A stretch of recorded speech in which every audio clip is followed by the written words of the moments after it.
Hey, this is Matt. Welcome to Unbearable 73. In this episode, I'm going to be talking about Dune 1984, the theatrical edition. Now, before I kind of skim through the movie and talk about some various points and things like that, let me tell you what isn't and will not be in this particular episode. One, I'm not going to do some sort of detailed critical analysis of Dune 1984. People have done that already, and there are a lot of good ones out there. Two, I'm doing this in light of, obviously the Dune Part 2 coming out this year and all that, and all the different versions of the movie out there. Three, so what I want to do, obviously, is share my thoughts on this movie, and also talk about the changes between the novel and the movie, why I thought some might have worked and some might not have worked, and things like that. And I'm going to say up front, the theatrical edition of Dune was a good movie, but a bad adaptation. For a couple of parts. Yeah, you can go in and watch it and enjoy it, but you're just watching an action film with a particularly pretty setting, right? All the actual underlying issues in Dune, the metaphysics, the politics, the spiritual stuff, the sort of manipulative stuff, that basically got stripped out of the theatrical edition. So back then, in particular, people would, because I was one of them who read the novel as well, my uncle, they'd ask all the time, what did this really mean? Why did this happen? Now there have been some extended cuts, like I think there was some extended TV cuts that added footage back in. A Sci-Fi Channel did a really extended edition, and apparently David Lynch filmed a lot more movie, but had to cut it down to 2 hours, like 2 hours or so, to get it released. And David Lynch has disowned all the extensions, and you'll see those. I'll point out in the beginning what the difference is. Like you'll see that they'll have Alan Smithy as the director, because he took his name off, and Alan Smithy is the generic name when the director disowns a project that by agreement with the Directors Guild, they have to put in for him. Lynch has since said he might someday revisit the original movie and release sort of director's cut, adding back footage that might help explain. Because apparently there's even more footage out there for this movie, right? But that might help put a more coherent story in, therefore it might become a better adaptation. But understand that going into this movie, this is not a great adaptation at all. It's a bad adaptation. But it's a good, entertaining, popcorny style movie, okay? So you might watch it once, and 20 years later you might watch it again. Oh, it's fun. But you're not going to get the sort of deep meaning that Dune, the novel, has. The sci-fi adaptation of Dune, I want to say in 2000 or so, was okay, but they, something was missing, right? Now, whereas Denis Villeneuve has so far done a great movie and a very good adaptation. He's made some changes, some maybe woke-ish changes, I had less problem with changing kinds from to a black person as opposed to I changed to a woman. Okay, right. So that part, I and he made some story changes. Duncan Idaho died a different point of view. Whatever. Okay. But this isn't about that. This is just about going over this movie. I've been talking for almost 4 minutes, so let's kind of skim through here.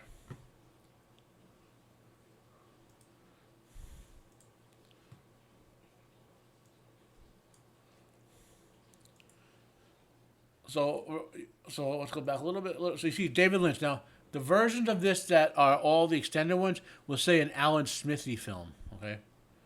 So you open with the actress playing Princess Irulan, giving a sort of dialogue about this. You know what? I'm going to do something. I'm going to see if this will work.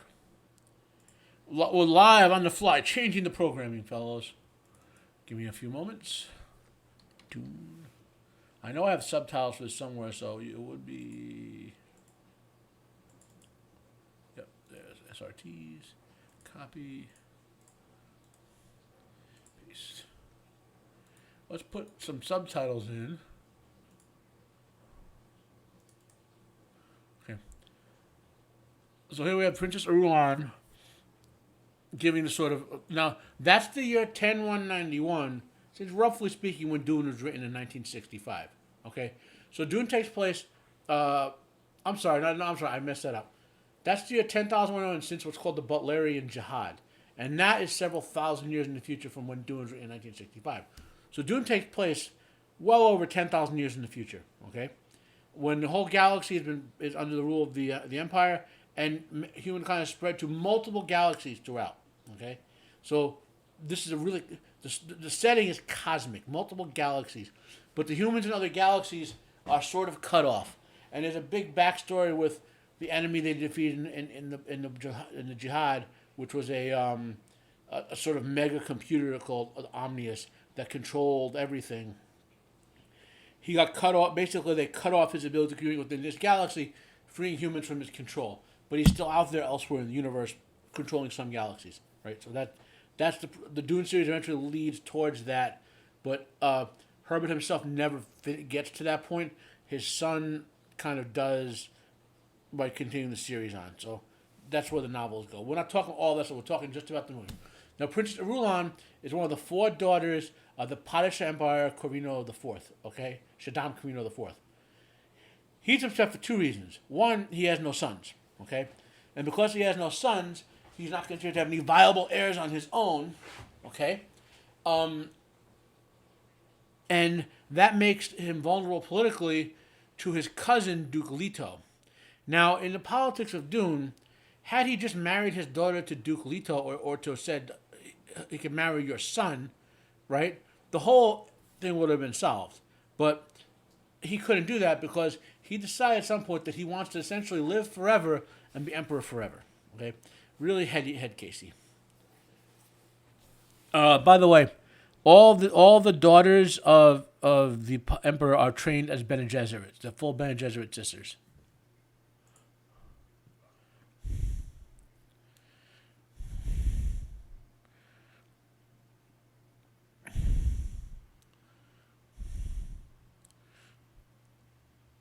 The spice is life.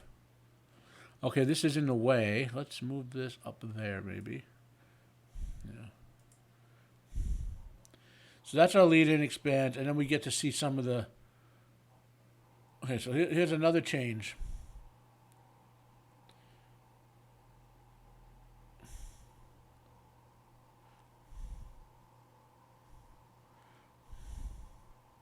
No, it doesn't. So the ability to fold space is due to technology. See, what happened with the Jihad is that it requires to fold the mathematics to fold space must be done in real time. They're very complex, so you can't just do them and spend an hour and a half doing them. You have to do them all like instantly, right? The human mind, in its default state, cannot do that. Okay. The Guild navigators using the spice evolve themselves to a point where they're basically living supercomputers, right? So they can do the math and then instantly feed the mathematical solutions into the machinery so that it can do the hyperspace jump. Okay. Now, why do they have to do that? Because after the Jihad, they didn't want any artificial intelligences to. Artificial intelligence is banned. Penalty of death. If you make an artificial intelligence, the Emperor has the authority to basically nuke your planet into dust. Okay, so that's kind of what that is. Now I'm not gonna play the whole movie this way because I'll get copyright struck, right? So I'm gonna kind of jump around here, talk about things and jump around. I did not like this change. This is the reason I stopped here. I thought it, and this is one of the things. I mean, as far as adaptation goes, I thought it critical to understand in Dune the sort of societal psychosis they have, that they're anti-artificial intelligence. Herbert saw this coming 30, 40 years ago with developments in computer science and what was being proposed, the dangers of artificial intelligence. And remember, Terminator came out 10 years after this, and so was started to be made 10 years after this, came out maybe 12 years after this, again with the dangers of artificial intelligence. Of course, now in our modern time, we're seeing these AIs all over the place, and we'll probably get Skyneted someday. But the science fiction writers and some forward-thinking philosophers and scientists have been talking about this danger coming. And that, to me, is a big critical element of Dune. If you're going to talk about Yeah, you don't have to plant it all. Obviously, you can't plant it all in the story, right? Because you can't just spend an hour backstorying on the Butlerian Jihad. But you can plant that the Guild Navigators turn themselves into supercomputers with the spice, so they can do it without using artificial. You can just drop it as a line, and that will make the curious go read the source material. So let's just jump around a bit now. So again, directed by Lynch. Now, the one thing about this movie, the costuming, even if though it's inaccurate to a good deal, to a great deal. In fact, the colors and whatnot, the costuming, the set design, the cinematography, it's all pretty good. The special effects have some issues, but this was the 80s and before CGI, before those good CGI, so that's sort of like, green screen stuff and, that's the Pasha Emperor. He's about to meet the Guild Navigator. That's a Bene Gesserit. So what the humans did after the Jihad was begin to... They already formed at the time human sort of guilds that was skilled at certain things. The Mentat assassins were skilled at logistical calculations, and that lent itself to assassination, okay, and politics. The Bene Gesserits became skilled at body manipulation to the point that they could do it at a subcellular level. They have total control. With a full Bene Gesserit Reverend Mother has total control over her body, right? She could store disease in her body. She can get pregnant and hold the egg from developing and planting, and let it wait 3 years and let it grow and plant then right. So they spent thousands of years evolving that way. Eventually, the spice helped them do that further. And the one thing they can't do because they're female, there's a part of the male brain that is conducive to 3D spatialization and math, and it's genetically different in men than women. And they've been trying to evolve, eventually give birth to a man who can have the same ability as the Guild Navigators without the physical deformities and changes, so they can have the full set of abilities essentially in one. And over time, the Bene Gesserits breed women, but occasionally breed a man so they can crossbreed traits. You kind of see the characters in the background, like one of the Emperor's close advisors, who I believe is present in all three versions, but really is only hyped up maybe in the third one, is another character who is kind of like Paul, but not quite the Kwisatz Haderach. He was a close attempt at it. And so the Bene Gesserits are known as witches. They're both trusted and not trusted. They have a lot of political, economic, and obviously scientific power. They're also masters of the martial arts, part of the physical mastery. They're called Prana Bindu, the ultimate body control, the ultimate training, the ultimate martial art. It's part of how they train themselves. That's the weirding way that they actually teach the Fremen, which forbidden normally to teach non-Bene Gesserits. You'll get to the point where Reverend Gaius, Helena, whatever, she orders. Jessica has been training Paul in it. That's why Paul is exceptionally good. But she says to Paul, train him in everything. He's going to need it all. So give him the full training of a Bene Gesserit sister. Okay, and that's why Paul begins to accelerate on the curve. And Paul's supposed to be a teenager when this starts. Obviously, the only one of the three who look like a teenager is Timothée Chalamet from the current film. But Point is supposed to be young. So here what happens in this scene is the hostility between the Guild and the Bene Gesserit, that's real. Now, the Guild controls the bank. They have basically the central bank of the Empire and space folding, so they have vast economic power due to that. And the Guild and this is part of the plot. The Guild senses something going on with Paul, so they approach Saddam about that issue and about the eventual plan he has to take out the Atreides, because for some stupid reason, he's too stupid to realize if he just marries one of his daughters to either Duke Leto or his son, he solves his whole problem and secures the Carino dynasty forever.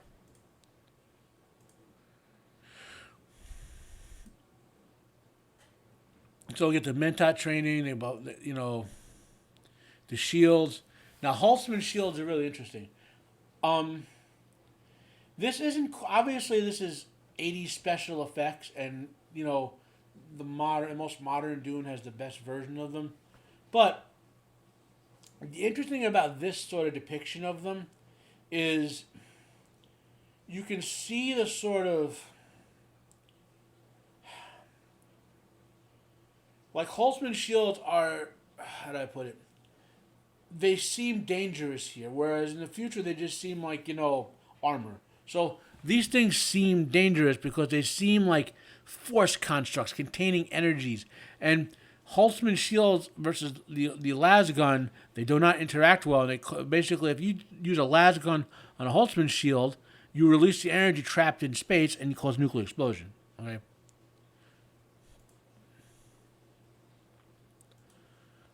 So this is that now. The cast of this movie, this I would say overall, this Dune 1985 is the best cast of all three adaptations. I want to say Timothée Chalamet is a little better than Kyle MacLachlan here, but other than that, I prefer almost every member of the original cast in '84 versus the people they have in the future in any of the future versions. Maybe I think Batista as the Beast Raban maybe a little better than the guy who's playing him here, but maybe not.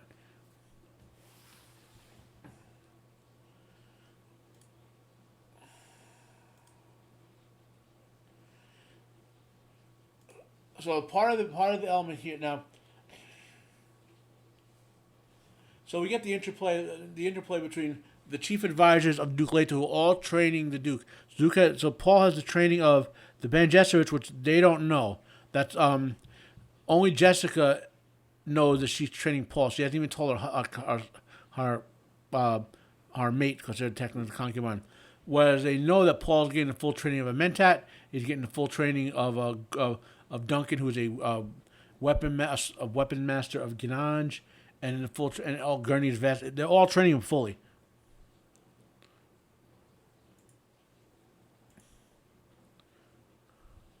Okay, this is my biggest pet peeve with this version of Dune. Okay, the actual weirding way that that Jessica and Paul trained the Fremen in was Prana Bindu, the Bene Gesserit martial art and mastery of the body, which worked well with the Fremen abilities for several reasons I'll get to when I talk about it. These weirding modules are stupid. I mean, not that it's stupid that that's what they gave them. I hate the externalization. This is the opposite of what Dune should be. In Dune, they're very anti-using technology to externalize it. They want those abilities in humans. So these weirding modules don't fit with the philosophy of Dune. Okay, so Sting is Fade Ralph. Sting's a much underrated actor. He plays Fade Ralph really well. Paul has his prescient dreams. Okay, so now Paul's dreams. Let's address that. Paul has those dreams because he is very close to being. I mean, he is the Kwisatz Haderach in terms of potential, but he hasn't achieved it until he undergoes the full Reverend Mother spice transformation.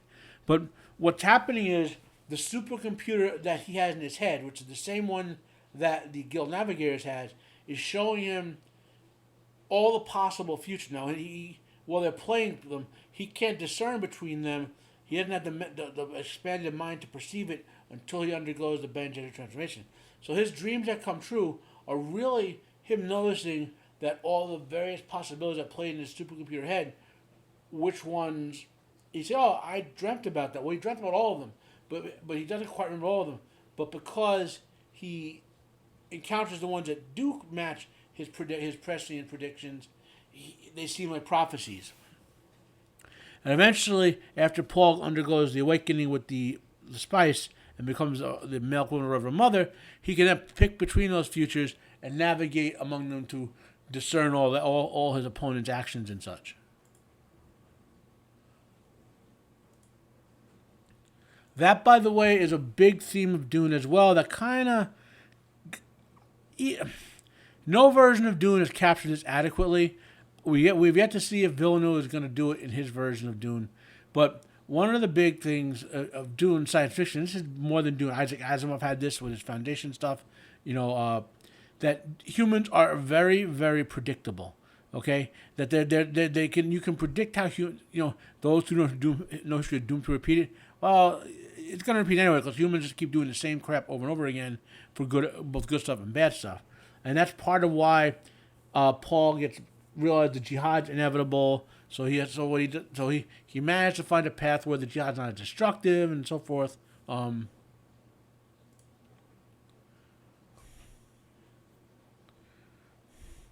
Now, this test is more than you think. A lot of people read this test or watch it in the various depictions and think it's about Paul, not reacting to his fear or whatever. No. This is about Paul demonstrating he's capable of the same bodily control despite the stimulation to his mind, his emotions, that he can intellectually control his body. Okay? So that's the key thing here, okay? That he's capable, and that's why she says, okay, teach him everything.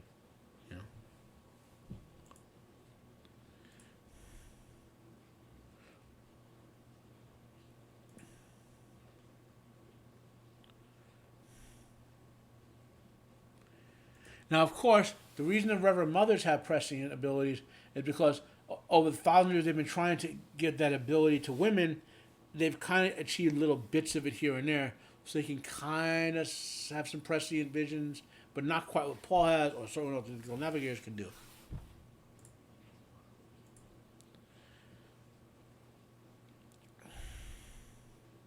So this is the Baron's Mentat on Getty Prime. There's the old Beast Raban. Now, Raban has an interesting backstory. He's the Baron's brother's son, and the Baron's brother is the opposite of the Baron.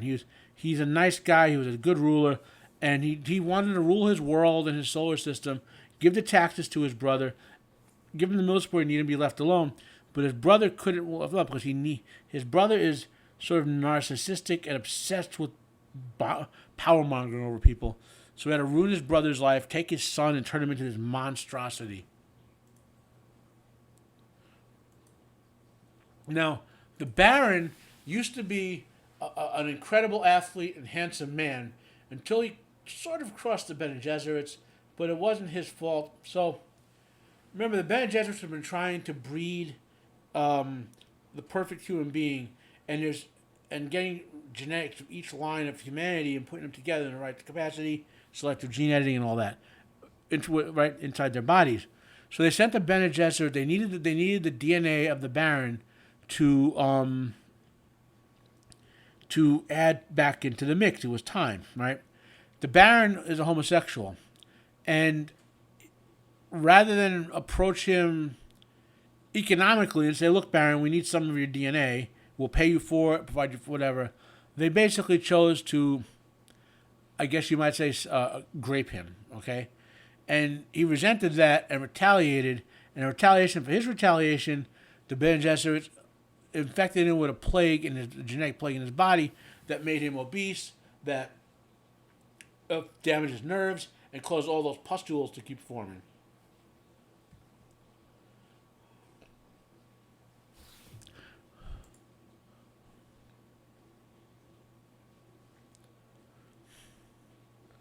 Harkonnens have red hair, which is important. Now we're back to House Atreides.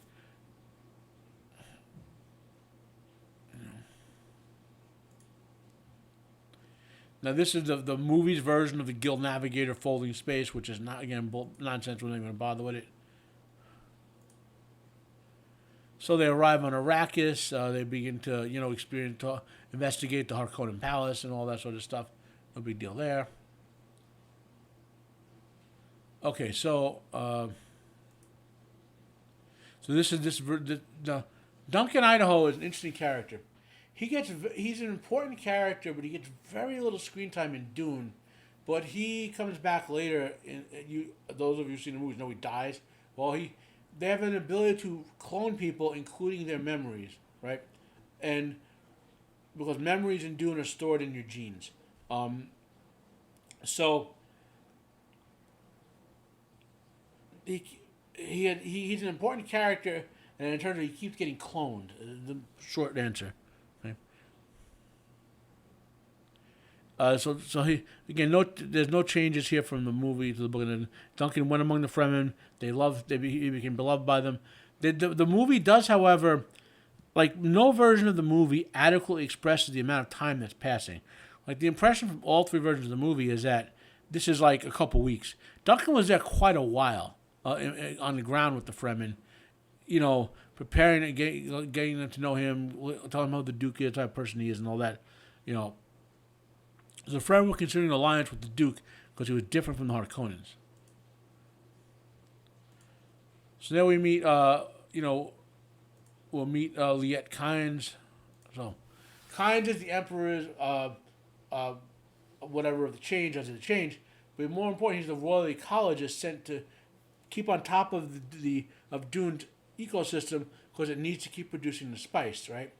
Well, he went there and he became.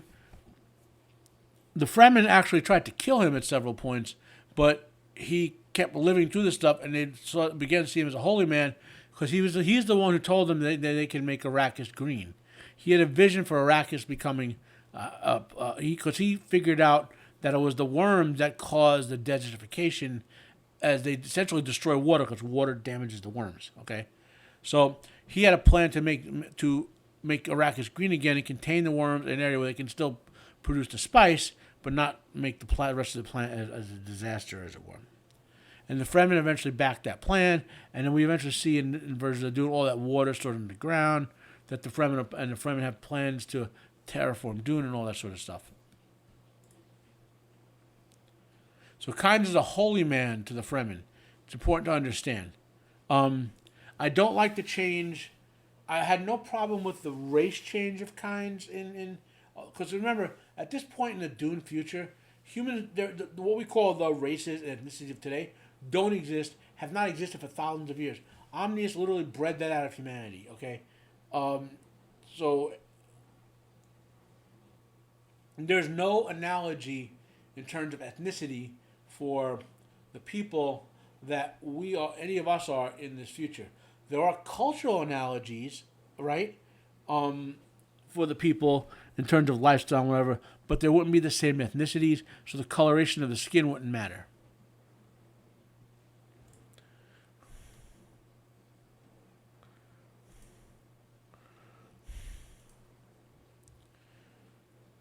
So this is, obviously this relates to the plot of Dean Stockwell, a great actor, narrated. So that was just the plot of him being a spy for the Baron. Then we get the first visual sighting of the sandworm. He gains the respect of the Fremen because he does, damn the spice, I want the men, damn the equipment, blah blah blah. This is pretty good.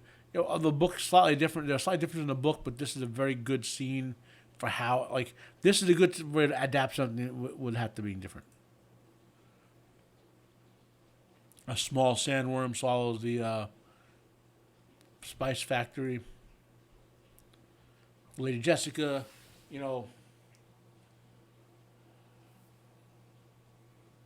this is the issue with the wife that the Baron and the Emperor were using against Yui. She doesn't trust. She's looking for a spy. She doesn't trust him completely. She knows that because she's using her ability, but they trust that training that he was the imperial conditioning to keep. That's actually a good point of the plot, and this is a very good way of,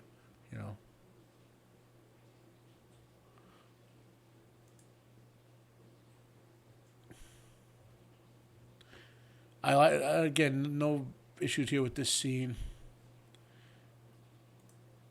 So we'll advance for, okay.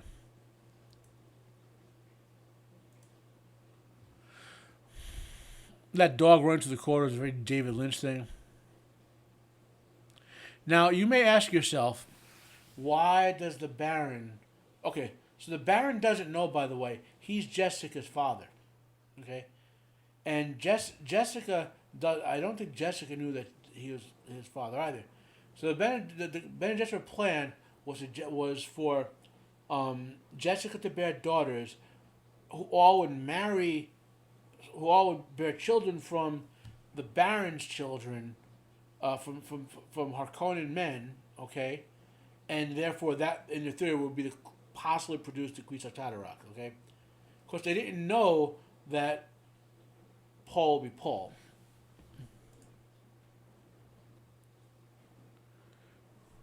And the Baron, you say, why wouldn't the Baron kill her? Because there's too many people who could discern if he kept his word or not, and he knows the Bene Gesserit, for example, would retaliate for killing her, right? He also knows he has to be clean to the Landsraad, the other nobles, in terms of the actions. This has to be perceived of in a certain way.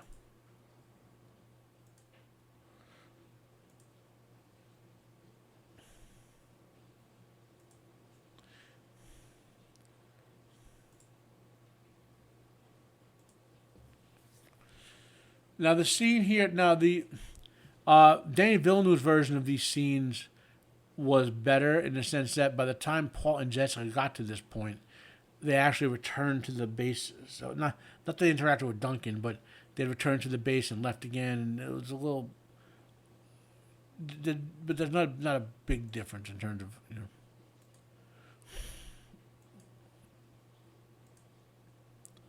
So now they're on Arrakis. They're going to encounter the Fremen.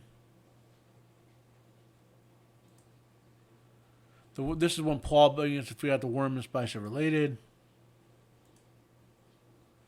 This is when they encounter the Fremen. Now, you can see clearly she overwhelms him with her Bene Gesserit physical and martial arts skills, right? That's accurate to the book, okay? What's not accurate is the stupid. Instead of teaching that to the Fremen, let's combine their physical hardiness with the Bene Gesserit martial arts. They come with the stupid reading modules.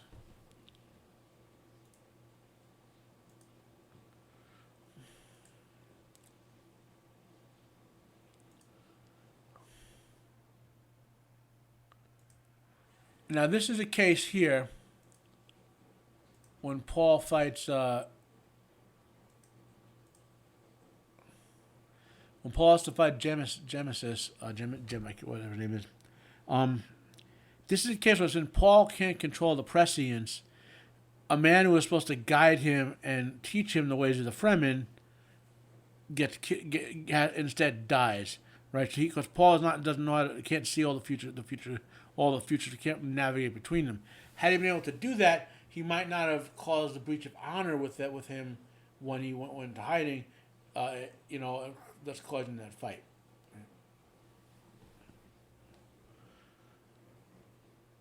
And by the way, Muad'Dib, that's the little mouse you see in Dune, the mouse. They actually show it in Villeneuve's Dune.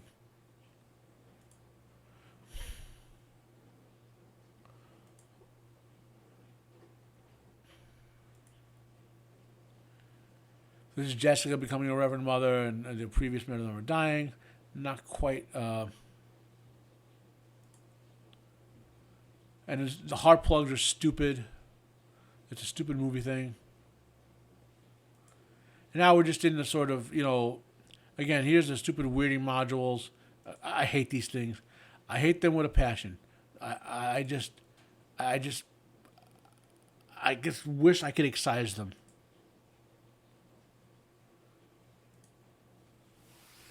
And again, now we get back to the basics of Dune. So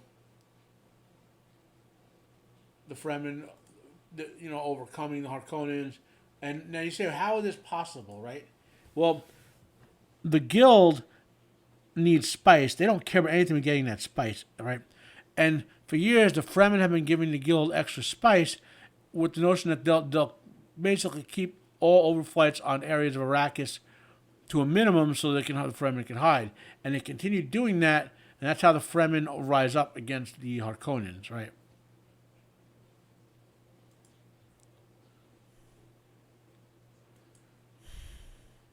So this is the Emperor and all, and how they're going in himself to deal with the mess. Paul takes the water of life, becomes becomes awakened. Father, the sleeper has awakened. Becomes a Queen of Haderach. Gains full prescience.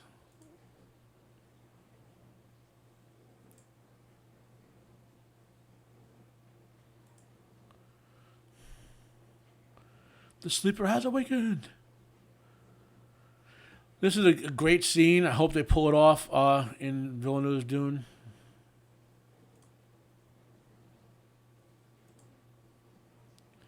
Now, the shield wall is this mountain range that surrounds a whole area where the city that the Harkonnens built and the Emperor controls and all that.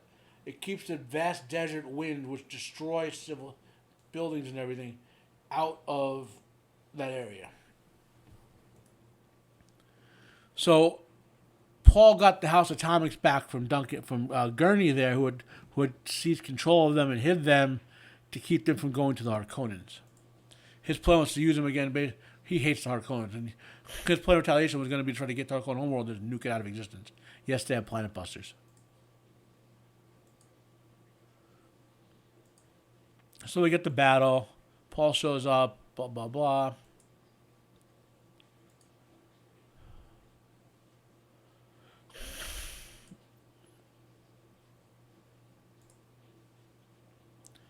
Battle fade.